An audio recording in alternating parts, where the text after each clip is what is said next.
Colombia en la segunda mitad del siglo XX. Gobierno de Alfonso López Michelson. Durante este periodo presidencial, 1974 en 1978, el primero de 16 años de alternancia bipartidista en el poder, Colombia atravesó por varias reformas de corte político, social y económico, además de algunos episodios de protestas sociales. En este cuatrienio también se decretaron varias reformas de corte económico, como el estado de emergencia económica, con el fin de corregir el déficit fiscal, la reducción del certificado de abono tributario, CAT, y una reforma tributaria que acabó los artículos de primera necesidad, los servicios públicos y la gasolina. López Michelson también dirigió sus esfuerzos a disminuir la migración del campesino hacia la ciudad, para la cual otorgó 986 títulos y 4.700 contratos de asignación de tierras. Con estas medidas se logró un crecimiento agropecuario cercano al 16%, creó el Instituto Colombiano de Hidrología, ILMAT, e impulsó el Instituto Colombiano de la Reforma Agraria, INCORA, creado en 1961. El material laboral aumentó el salario mínimo y otorgó la personalidad jurídica a más de 100 sindicatos. De igual forma, mejoró la infraestructura del país, enfocándose en la producción de energía eléctrica, la inversión en vías de comunicación y el mejoramiento de los puertos marítimos. De otra parte, incrementó el presupuesto para salud, educación y vivienda durante su mandato. Durante su mandato, López también tuvo que afrontar los hechos del paro cívico nacional de 1977, recordado como uno de los más duros de la historia colombiana. Las protestas se iniciaron por las medidas antipopulares de su gobierno, sobre todo en materia tributaria, que hablan incremento del costo de vida, especialmente para la clase trabajadora. Durante el paro cívico murieron varios sindicalistas, lo cual llevó al gobierno a decretar un toque de queda. Este paro ha sido recordado no solo como uno de los más grandes, sino como uno de los más violentos. Gobierno de Julio César Turbay.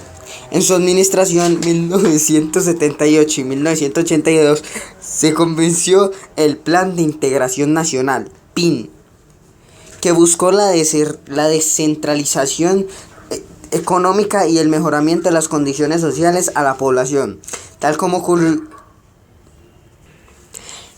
ocurrió en el gobierno precedente. Turbay Ayala le dio importancia a la inversión en el sector de la energía eléctrica, en el cual se realizaron, entre otras obras, las termoeléctricas de Barranquilla y Cartagena. El Estatuto de Seguridad Nacional.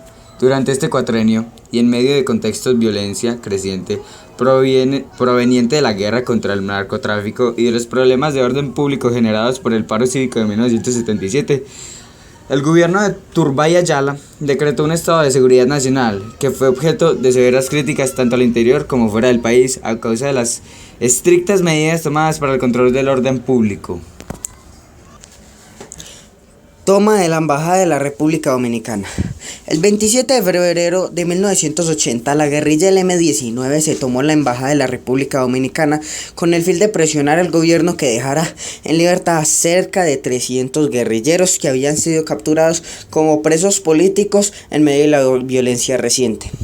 La toma duró más de 2 meses y allí mantuvieron como rehenes a embajadores de varios países que se encontraban presentes en el momento perpetrar el hecho. Como una vía de salida en la situación, se realizaron numerosas conversaciones entre el gobierno y el M-19. El 25 de abril de 1980, tantos guerrilleros como rehenes desembarcaron en Cuba. Los primeros se asilaron en ese país, los segundos fueron dejados en libertad. Tiempo después, Rosenberg Pavón, uno de los guerrilleros que dirigió la operación, aceptó que en el objetivo de la toma no se había logrado y que el gobierno se les había dado 3 millones de dólares al final de las negociaciones. Gobierno de Belisario Betancur. A pesar de la intensificación de la violencia, el llamamiento al establecer diálogos de paz con las organizaciones guerrilleras fue una de las principales características de este periodo de gobierno. Belisario Betancur, 1982-1986, emprendió un proyecto de paz que fue el primer intento por adelantar discusiones pluralistas con el fin de lograr una salida pacífica del conflicto. Betancur propuso como primera medida un diálogo nacional que abrió el espacio para la realización de conversaciones entre el gobierno nacional y los grupos armados al margen de la ley. Además, incluía una propuesta de armamentista de amnistía para aquellos grupos que quisieran entrar en la mesa de diálogos. A este proyecto se opusieron militares, medios de comunicación y algunos gremios económicos.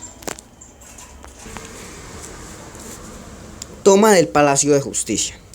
Tras la ruptura de acuerdos de Corinto y Obo, en donde el M-19 y el EPL habían firmado una tregua para lograr una solución al conflicto, el movimiento guerrillero M-19, encabezado por Carlos Pizarro e Iván Marino Espina, tomó armas de nuevo y organizó la Operación Antonio Nariño por los Derechos del Hombre, conocida como la toma del Palacio de Justicia. Durante estos 2 días que duró la toma, 6 y 7 de noviembre de 1985, el ejército entró al Palacio de Justicia tratando de recuperar el control y del orden público. En medio de confusos hechos, murieron varios magistrados y gran parte del personal administrativo. Además, la desaparición de numerosas personas de las que aún no se tiene conocimiento. El narcotráfico. El tráfico ilegal de drogas tuvo sus inicios en la década de 1960, con la aparición de cultivos de marihuana que encontraron mercado en Estados Unidos. Este negocio emergente era manejado por pequeños grupos en Santa Marta y La Guajira, que se enriquecieron y fueron vistos con cierta simpatía porque lograban competir por fuera de las reglas, con las grandes fortunas tradicionales.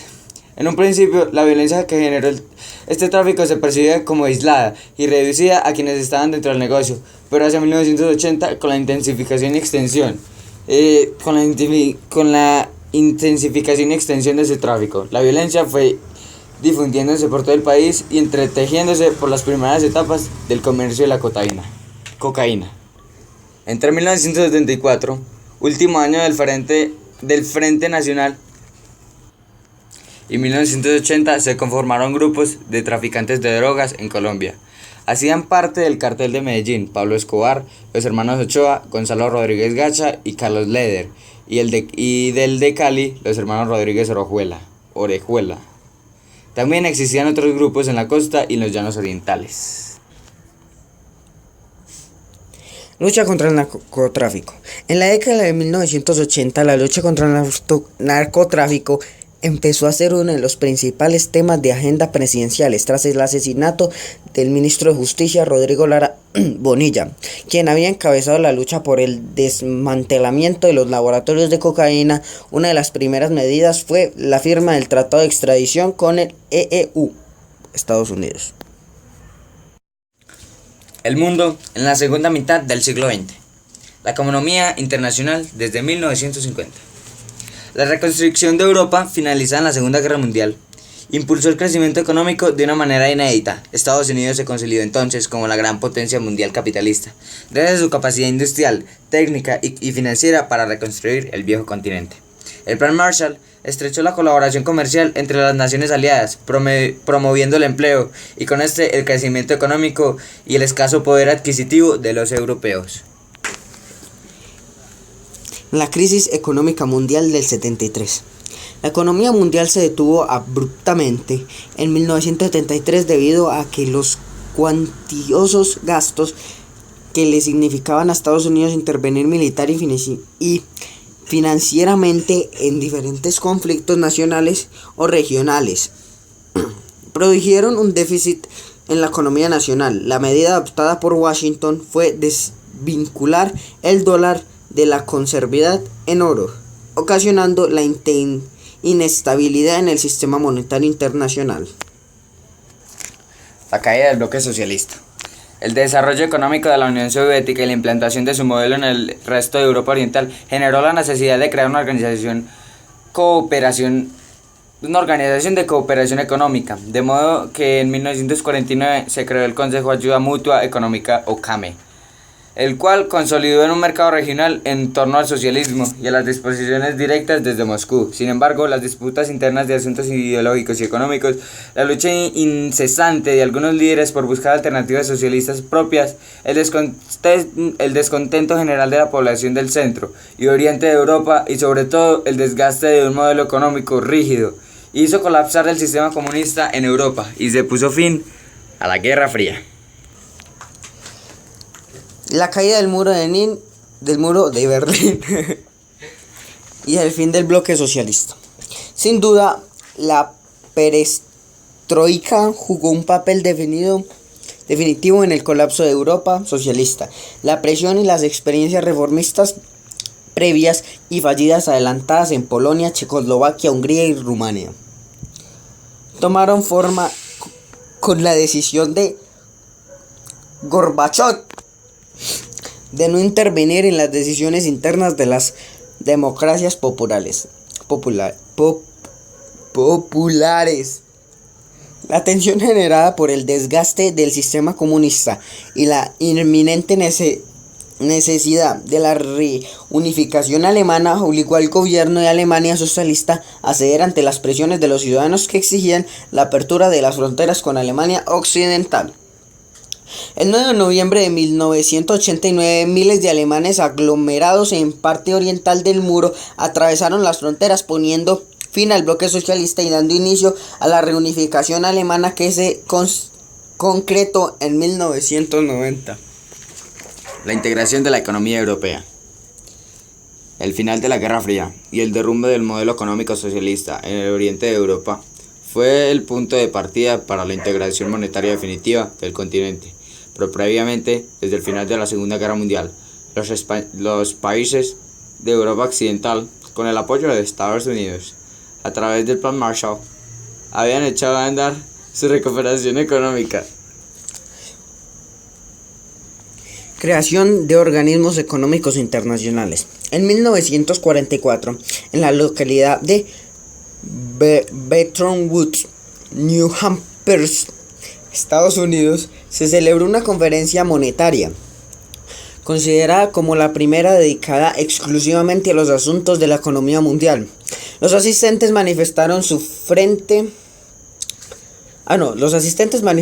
preocupación por la devastación económica ocasionada por la guerra. Para hacer frente a esta y fortalecer el sistema económico ante nuevas amenazas, se crearon el Fondo Monetario Internacional FMI y el Banco Mundial, denominado originalmente como Banco Internacional para la Reconstrucción y el Desarrollo. Se reemplazó el patrón oro por el patrón dólar, lo que significaba que las economías nacionales debían reemplazar sus reservas ya no en oro, sino en dólares. La designación de la moneda estadounidense como divisa de referencia le otorgó internamente a Estados Unidos el reconocimiento de la superpotencia capitalista. Ciro, te amamos. Hermoso, lindo, precioso.